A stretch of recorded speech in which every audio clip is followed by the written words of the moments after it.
Now, things that are makrouh. Makrouh means undesirable in Islam, in Salah.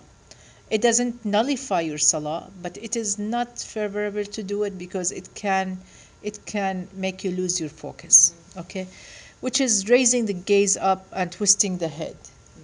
You know, sometimes like we have kids around and distraction, like twisting like that. That will distract also the one right next to you praying.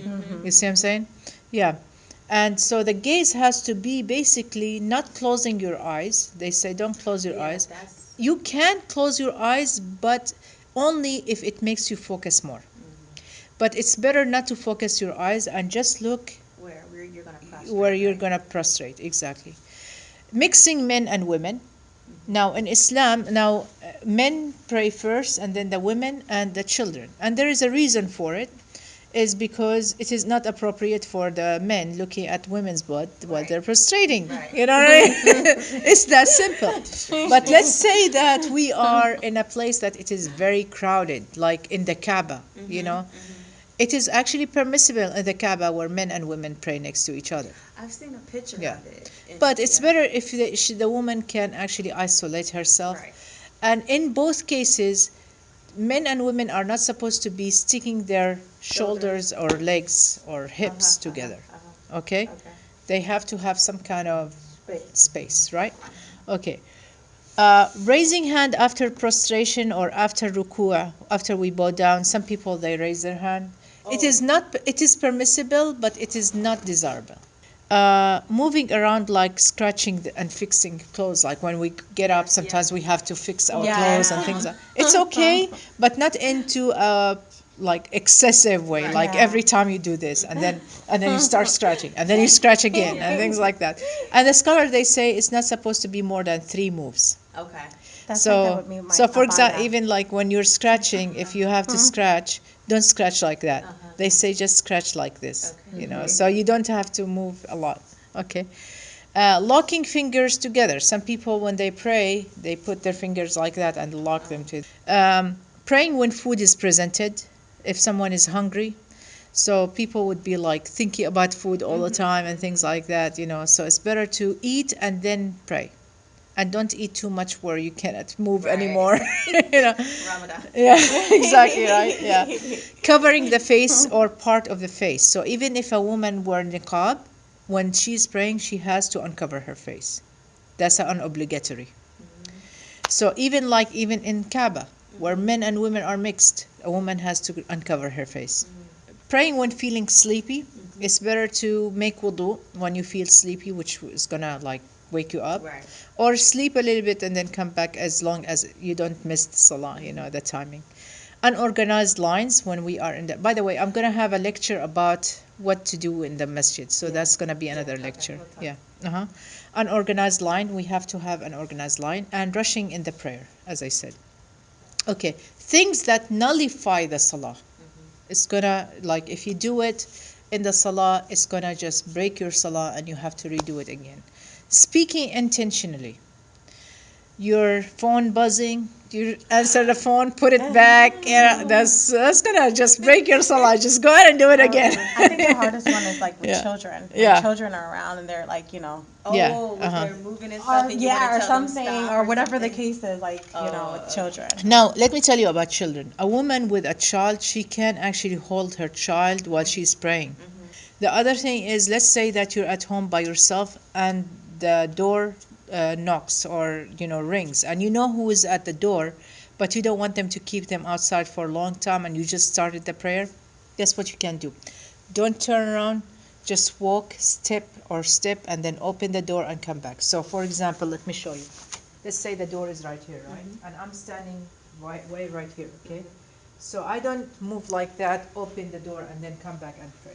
What I do is I walk and keep my face towards the qibla. I open and then come back and then continue my salah. Okay. That's like if you have your children at the door, just came back from school or something like that, you know. Yeah.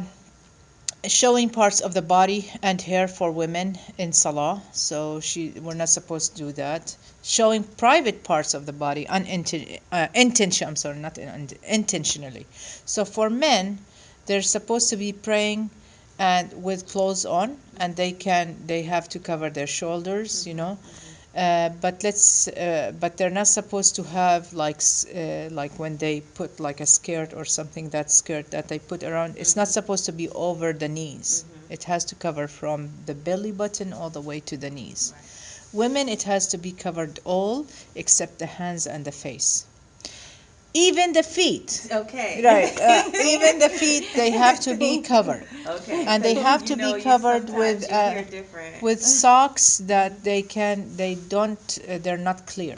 Like, Can't see, right. yes. So, being away from the Qibla, direction of the Kaaba. So, let's say that, now, if you don't know the Qibla, where it is, and it is nighttime and things like that, it's okay to pray.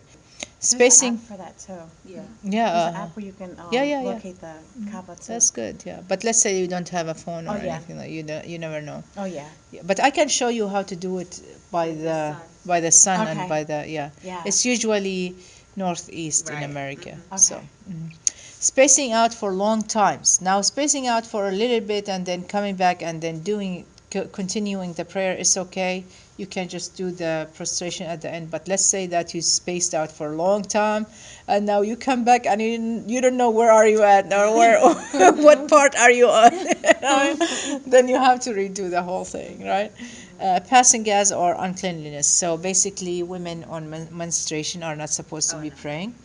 And they say that there is a biological also benefit of not doing it, because she would be like tired and her body would be weak, and it's not good to prostrate and go down and things like that. Yeah. Now, it's not really all the way off subject, but are you allowed to even come to the masjid? Yeah, are different differences about that. I will send you a link about it. Now, for the intention of praying, no. Right. But let's say that we Like are having in a a lecture. halaqah and it's only done in the masjid, and you have a teacher and you have a homework to do, Yes. and even reciting the Quran. If you're memorizing the Quran and you have to recite it to a teacher, they say it is permissible. Okay. And that's actually the middle way. But of course, there are always going to be like some strict Debates. people. They're going to say, no, it is haram. And there's nothing like that. Because in Islam, But you can't they're not touch- like Jewish. Jewish, if they have the menstruation, they actually make the woman sleep outside the house. Oh wow. And if she sits on any of the places, it has to be washed. Even like if it's like a rug or something, it has to be washed, and it has to be like cleansed and all that. That's how strict they are. We're not Jewish. Right. And a woman on menstruation is not considered unclean, Right. like the Jewish say. Yeah. She's clean because of her Islam, spiritually. But yeah, of course, the uncleanliness, the physical uncleanliness can be washed very easily. You know what I mean? Yeah. But we can't touch the Quran, right? There are debates about that too. Okay. Some people, they say you cannot at all, and some people, they say you can just touch the tips of the papers. Okay. So yeah, there are debates about that. So yeah, again, we don't want to make Islam to be like very tough and hard and harsh and things like that. Right. Impossible. But there are some people, they love to do that, But at the same time, we want to take things reasonable. And alhamdulillah, now we have technology. If we don't have to touch the Quran, we can just open on the screen and just watch it, like read it from the screen, right? And there are also some differences. They say if a woman can actually recite the Quran loudly while she's having menstrual or not. So most scholars, they say no. Some scholars, they say it's okay if she's doing it for a purpose like memorizing or or doing tajweed or something like that. So yeah, there are differences, of course, but again, everything that we do in Islam has a purpose, and it has to go, it depends on our intentions too, and also going back to the Quran and the Hadith, see what the Prophet ﷺ did at the time and so on. Okay, so before praying, things that we talked about last time, you have to be a Muslim, you have to be sane, all these things, but also, to prepare, you have to have clean clothes. It has to be in a clean place. It's better, if you have a spot in your home that it is clean. And I have a very nice spot in my house where I pray over there all the time. Because I call it like my little masjid. You know, That's what I it's a want. nice Yeah. thing. You know, it's just like take a part of your room, maybe in your closet or something like that. Just like this is your meditation place. Right. You know, yeah.